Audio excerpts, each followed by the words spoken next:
Earlier, I spoke with Dr. Shashi Tharoor. He's a member of parliament for the Indian National Congress and served at the United Nations as the Under Secretary General for Communications. I asked him about India's response. The officially recorded outbreak is not very high for a country of 1.3 billion people. It's over 700, though there were 155 new cases today, which is the largest, I think, in any single day. And there are more and more reports, that the government hasn't confirmed them, of cases being transmitted that did not involve travelers from abroad. All our initial cases were either people acquiring the virus abroad or coming into contact with people who had come from abroad. But now we're discovering some examples of local transmission. And if that's true, then we're barely half a step away from a major community transmission of the virus, which could, of course, result in the exponential growth of these numbers. So I think it's far too early for any complacency about the numbers. So far, India's had, I think, 20-odd deaths, not as much as most other countries. And in terms of the fact that it's taken a few weeks to get to this point, Indians have been patting themselves on the back thinking they've done something right. However, the fact is also true that we have done so little testing, largely because of very few available virology labs equipped to do the testing and limitations on how many kits and therefore how many tests we can conduct in a particular day or week, that it's quite possible that our infection rate is a serious undercount and that various people have caught the virus without being diagnosed. The lockdown suggests the Prime Minister and the government have taken this risk very seriously, but it's very difficult to impose a lockdown of this nature in a country so large and with such a, frankly, not very good infrastructure to take care of people. So right now we're facing one major humanitarian horror as literally hundreds of thousands of migrant workers are heading back from the states where they're working in India to their home villages, often hundreds of kilometers away, at a time when all railway lines are shut, all trains are shut, all roads are blocked, all flights are cancelled. And so literally there are people setting out on 800-kilometer walks with their belongings on their back because they have no place to go to. This kind of humanitarian horror is taking place. There are other calamities as a result of the lockdown. Farmers unable to harvest their crops, people unable, of course, to earn a livelihood, including many who depend on daily wages to be able to actually feed their families. So we're looking at some very serious problems for those on the margins of Indian society, our poorer and less privileged brothers and sisters. It's a tough couple of weeks ahead, and we've only been 4 days into the lockdown, and these problems have begun to emerge. Shashi, there has been one study done, and this study has been done by a group of researchers from the United States, from India, and from Europe as well. They've been doing this study for quite some time, for a few years. They're trying to build a model of the Indian population, but on this specific crisis facing the country right now, they show that between 300 and 500 million Indians could be infected by the end of July.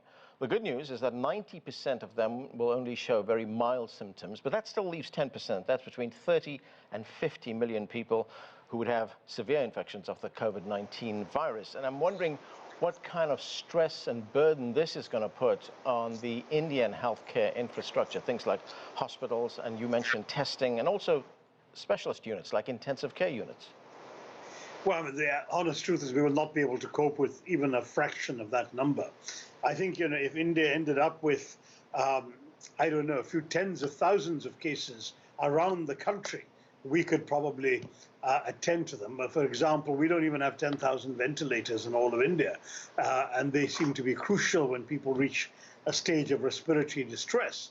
If you're talking about a million, let alone 30 to 50 million, there's simply no way that we can attend to all of them. So the horrendous danger of that modeling scenario is that it would result in an unprecedented number of fatalities. We just have to hope there are other stories, as you know. Number one, that the transmission may not be that bad in India, given the fact that it's taken so long to get to where we have.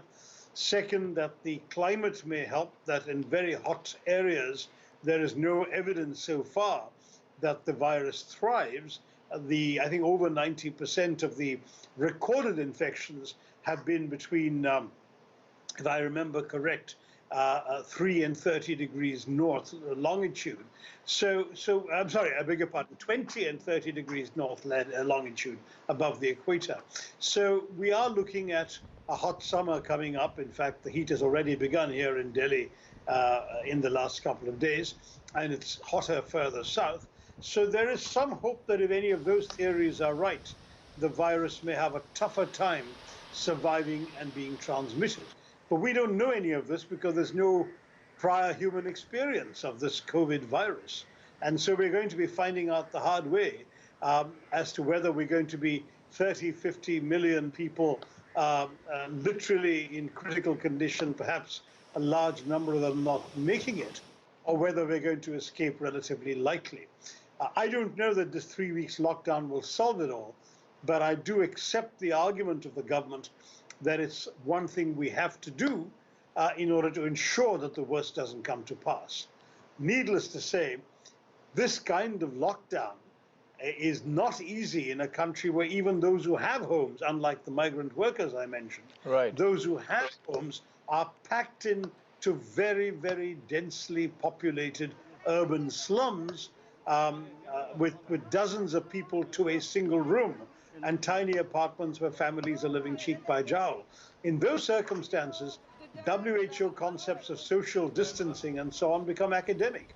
You can't keep a meter between two people if the two people have barely 3 or 4 square meters to live within.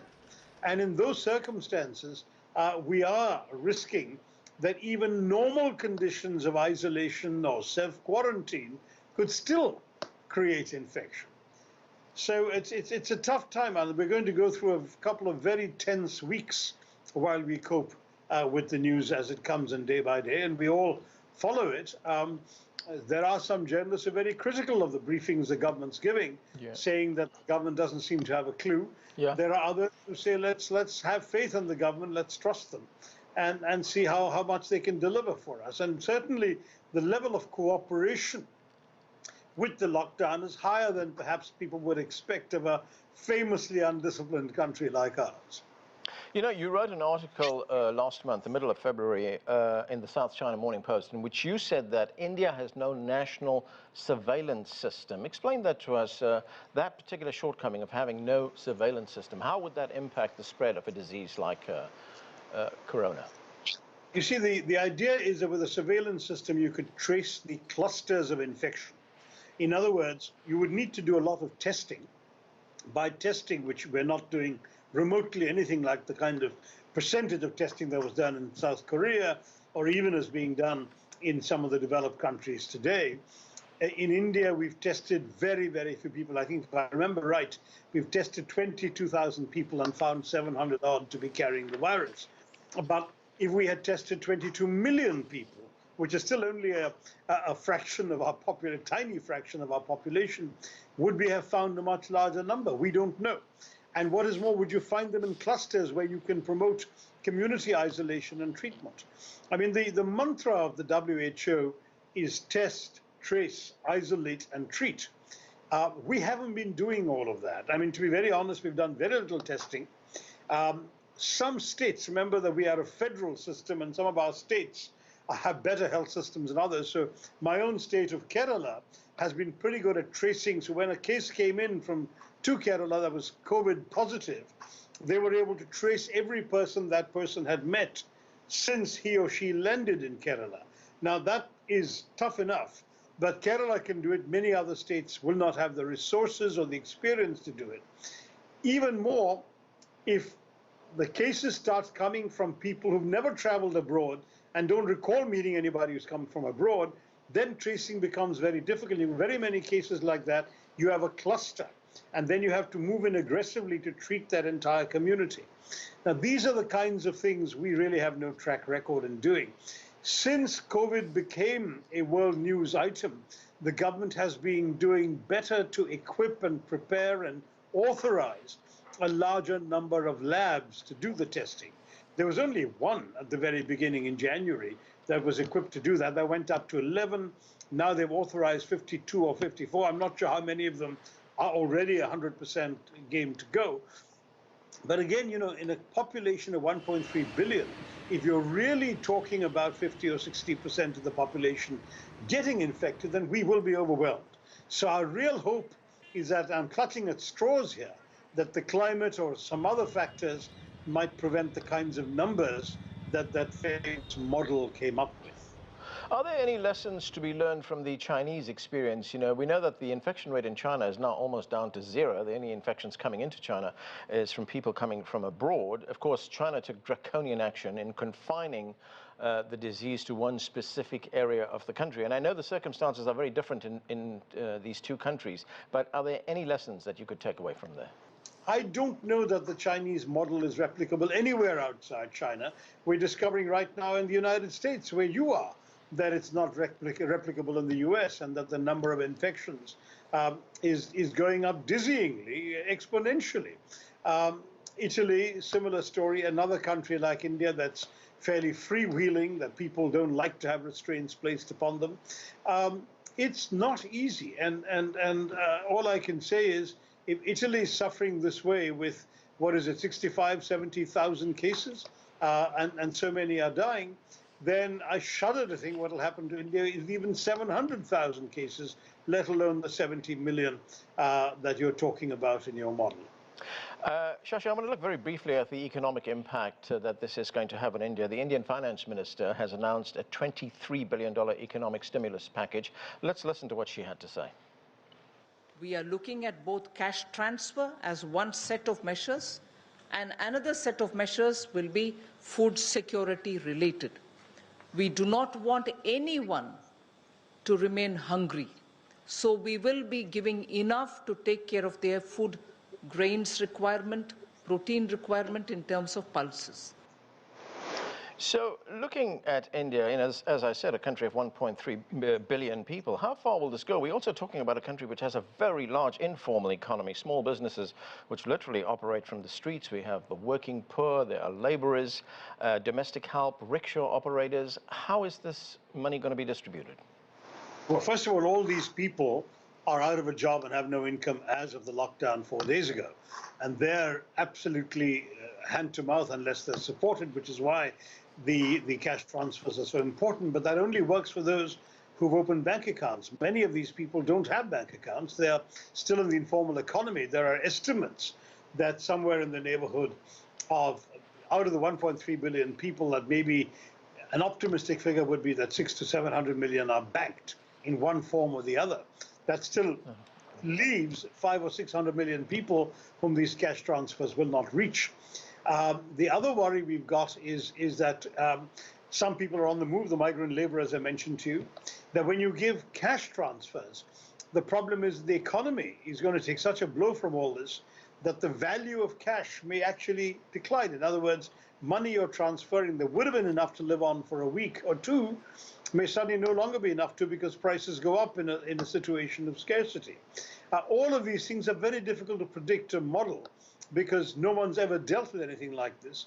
But you're quite right in saying that in a country like India, which has already suffered the terrible self-inflicted blow of the government's reckless demonetization scheme, which was already a kick in the solar plexus for many people working in the informal economy, living on a day-to-day cash wage, dependent on liquidity and so on. Many businesses, small businesses, went under with that. Now they've barely recovered getting back on their feet, and they're hit with this virus and the shutdown that it's imposed. We're looking at economic devastation. I mean, I read these articles saying, oh, our growth rate will go down to 3%. And I tell myself, I hope you're right, because though 3% looks like bad news in a country accustomed to above 6.5%, that 3% will be a miracle if all these horror stories come to pass. We may not have a growth rate at all. It's a very, very alarming situation. But the hope, the silver lining in all this is, so far we have actually escaped the worst. And who knows whether in the next few weeks, with good weather and with this lockdown, which will presumably reduce the risk of infection for a vast majority for 3 weeks, that we might just be able to dodge the bullet. Shashi Tharoor, thanks so much for joining us, sir. Thank you, Alan. Well, for more now on the coronavirus pandemic, let's bring in our panel. Joining us from Atlanta, Georgia, is Dr. Carlos Del Rio. He's a professor and chair of the Hubert Department of Global Health at Emory University. Also with us from New York is Anthony Chan. He's the former chief economist with JP Morgan Chase and Company. And my colleague Nathan King joins us from the White House. Great to have all of you with us. Nathan, let me start with you. Things are changing very quickly. As we heard earlier on, the infection rate is going up very quickly here in the United States. Yeah. President Trump did speak with Chinese President Xi Jinping on Thursday night by telephone. What did they discuss, and what's your readout of what that call was about? Yeah, the timing of the call was sort of a grim milestone, as the US number of cases was more than any other country in the world. And it's really important that they had this call because they hadn't actually spoken for over a month one-on-one. They were part of that G20 video conference on Thursday. And you know that there's been a lot of sort of finger pointing on both sides, but also the US president using the word Chinese virus, which has caused a huge backlash here. But according to Trump, just now in his coronavirus briefing, they actually spoke for an hour, over an hour, which is quite incredible. And he asked President Xi a lot about the Chinese experience. Let's take a listen. Last night I spoke to President Xi. We talked about the experience that they had in China and all of the things that have taken place, and we learn a lot. They've had a very tough experience, and they're doing well, and he's doing well. President Xi is doing very well, but we learned a lot, and we have great communication together. We're going to be sent great data from China, things that happened that they see that they've had an early experience, and we're getting all of that information. So we've had a president turn really quite 180 degrees here, from pointing the finger to saying, well, let's have a look at your experience. Maybe we can learn something from it. And he just said in the coronavirus briefing that they also talked about potential treatments and cures going forward as well. All right. Dr. Del Rio, if we look at the number of cases in the United States, it's now 100,000. There's almost 1,500 deaths right now. The United States still lags in tests, and there is still a dire shortage of equipment in some of the major cities. What's your assessment of what's happening in the country right now? I mean, my assessment is that we have two issues going on, as you say. Number one, we clearly have a rapidly increasing number of cases. And number two, we're doing better in testing. We're finding more cases, but we're still having some issues in some of the supply chain, primarily around personal protective equipment, simply because hospitals are not used to the kind of rapid expansion that is necessary. I know a hospital that, for example, consumed in 5 days what normally would have been a 5-month use of personal protective equipment. I think the challenge that we have in the U.S. is we're a federal system, and therefore we are not implementing national strategies. We're not implementing a national policy. A national lockdown is being given to governors, and then governors are putting it down to mayors and districts, and therefore you have a patchwork of policies, and we really don't have a coordinated response, and that's, in my mind, causing a lot of difficulties in really having a robust response to this epidemic. And what about the ability of hospitals around the country to cope with this? I mean, we're seeing some pretty tragic pictures coming out of New York, where people they've set up tents, for instance, to test people. Well, I think New York is having just a gigantic epidemic. I mean, they have half the cases or more of the cases in the U.S. In other cities, like for example here in Atlanta, we are being stressed, but we're not at that level. In fact, we're doing quite well. We are being able to accommodate, and we see that if this continues, we may be in trouble. We may be in New York in a few weeks, but right now I think we're doing okay. The problem is when there's a massive influx of patients coming down, and that happened in a hospital here in South Georgia where there was an outbreak related to a funeral and several other things. Many patients came into a hospital, and simply that overwhelms the system. And that is exactly the point of social distancing and flattening the curve. You want to not have 100 patients come all at once. You maybe want 100 patients come over a month. And if you're able to achieve that, you'll be able to deal with it.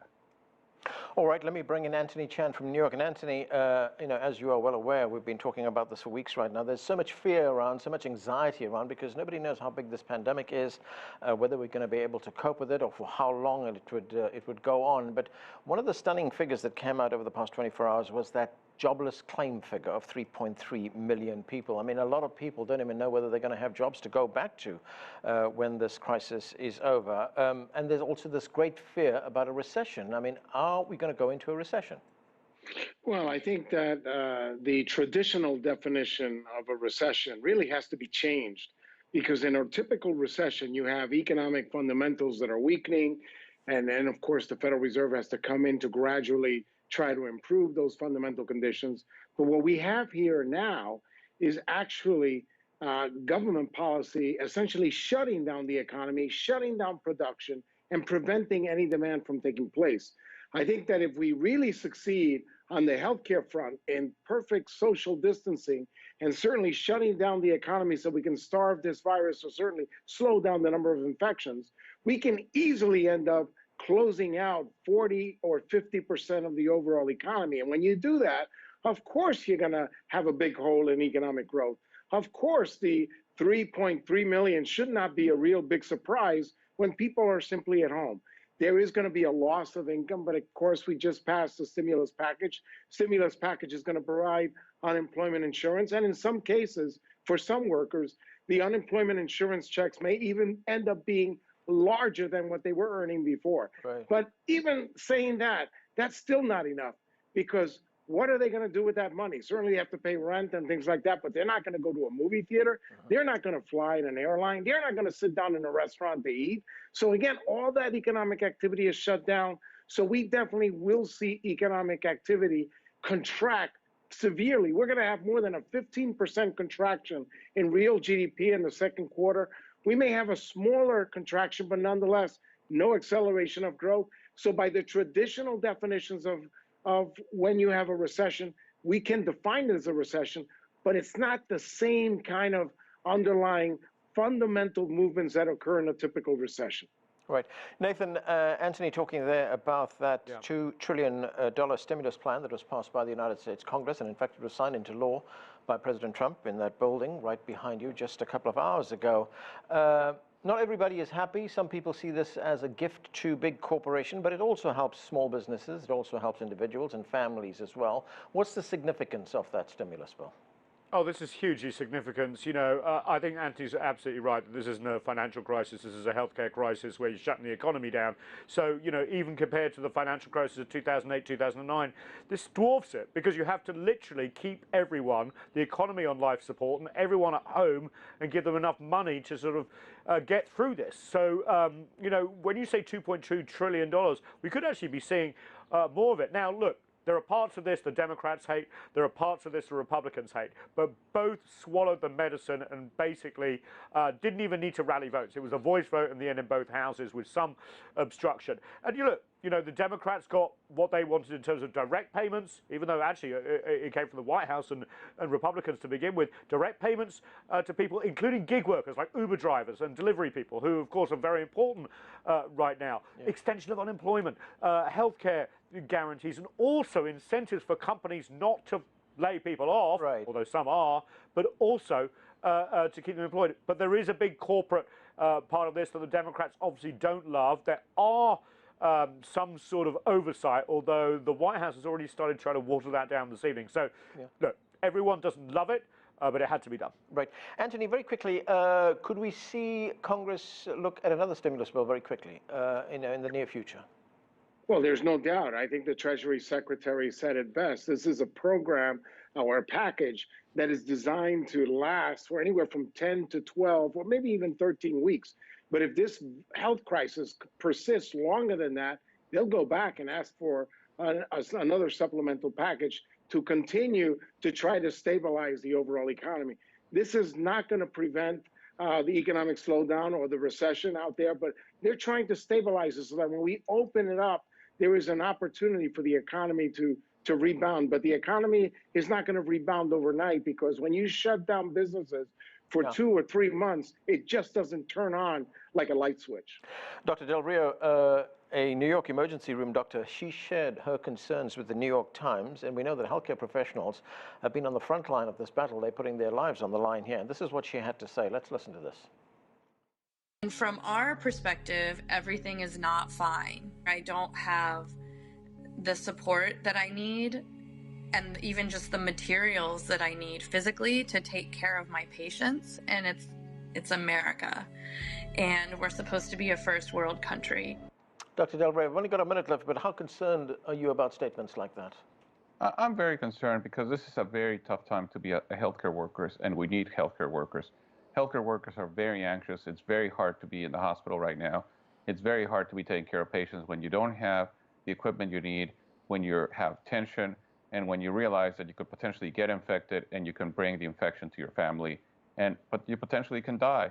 So I think there's a lot of tension, and I think people need to realize that supporting healthcare workers and ensuring they have the adequate supplies necessary of personal protective equipment to be able to take care of patients safely, it has to be one of the most important priorities right now. And very quickly, in the next 15 seconds, do you think it's a wise idea because to get people going back to work by April 12th, as the president wants them to? No, I think it's a terrible idea, and I think that we need data.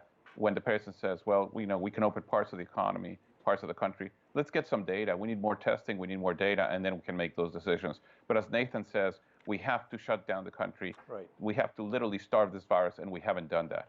Okay. That's where we have to leave it. Thanks to all of you for being with us. That's it for this edition of The Heat. As we say goodbye, we bring you images of solidarity from around the world in the fight against the coronavirus. I'm Arland Naidu in Washington, D.C. Thanks for being with us.